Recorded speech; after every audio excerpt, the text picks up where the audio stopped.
mense wat oor die jare Nelson Mandela se pad gekruis het, beskryf Freek Robinson is al jare lank volksbesit. Met sy aftrede by E-nuus kyk hy terug op 'n loopbaan vol hoogtepunte. Ek is dankbaar vir die dinge wat ek kon belewe het as joernalis. Eerstens as die voorlinie getuie van soveel gebeure in die apartheidstyd, die oorgang na demokrasie en dan ook die ontvouing van demokrasie. Die hoogtepunt was waarskynlik die lewendige uitsendings, die regstreekse uitsendings in 1994 en dan die debat met Mandela en de Klerk. Maar soveel gewone mense het geweldige indruk op my gemaak, die stories wat ons oor hulle gedoen het. Byvoorbeeld 'n vrou, 'n afgetrede vrou wat diep in die berge en die Drakensberge gaan help het om vigspasiënte te hanteer en te was en op te beer en so aan.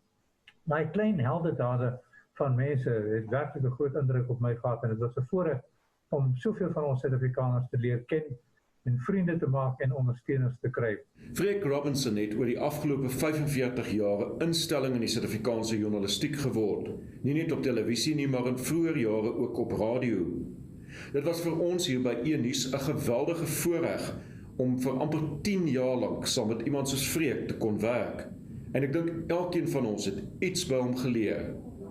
Freek sal ek veral onthou vir sy diepgang in terme van sy kennis van die politiek, die ekonomie en feitelik elke ander onderwerp waaroor ons by E-nuus of in die res van die journalistieke wêreld daagliks verslag doen. Freek, ons sê vir jou baie dankie vir jou bydrae tot die sukses van E-nuus oor die afgelope dekade en ons wens jou alles van die beste toe vir jou aftrede.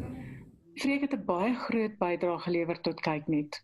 Om die waarheid te sê het hy aktualiteit gevestig op die kanaal met sy baie gewilde program Robinson Regstreeks.